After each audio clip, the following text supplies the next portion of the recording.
partie de ces jeunes-là qui, il y a de cela un an, a répondu à l'appel de la Renaissance africaine. Je rejoins une classe, je rejoins une équipe, je rejoins un club de pensée où ce qui prévaut, c'est surtout la diversité. J'ai trouvé dans cette vision panafricaine ce qui me tient à cœur, ça veut dire l'amour de soi et surtout la confiance en soi, ça veut dire cette restauration de la confiance historique.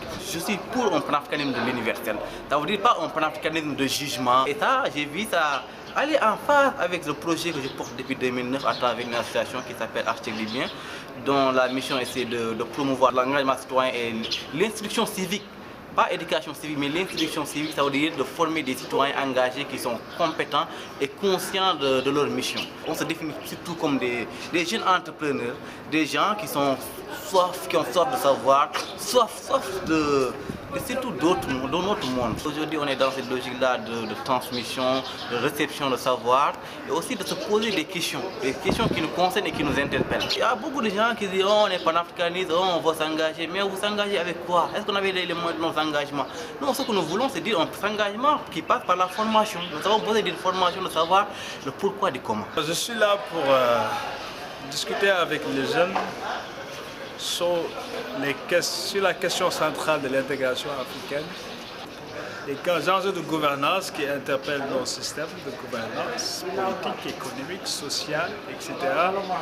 En termes de système bien sûr, mais aussi en termes de processus de prise de décision, mais également en termes de comportement individuel, donc de développement d'une citoyenneté panafricaine.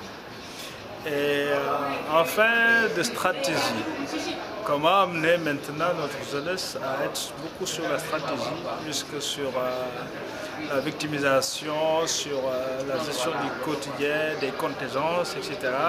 Et donc se questionner pour voir se projeter dans l'avenir et puis dire voilà, quelle Afrique voulons-nous dans 2 générations et comment y arriver. Quelles sont les étapes par lesquelles il faut passer, quelles sont surtout les forces qu'il faudra mobiliser. Et le plus fondamental, quelle attitude faut-il développer en soi-même pour pouvoir être le changement que nous souhaitons. La vérité ne peut pas desservir la juste cause, mais aussi la générosité, qui est un appui fondamental à cette juste cause-là. Donc finalement, c'est cette générosité qui nous réunit aujourd'hui. C'est pour ça que je suis là avec plus jeunes que moi, mais jeunes comme moi aussi, continuer sur les tâches de ce grand pharaon du savoir mondial, de ce monument du panafricanisme, Cheikh Anta, que nous souhaiterons retrouver dans la profonde conscience historique de chaque jeune Africain.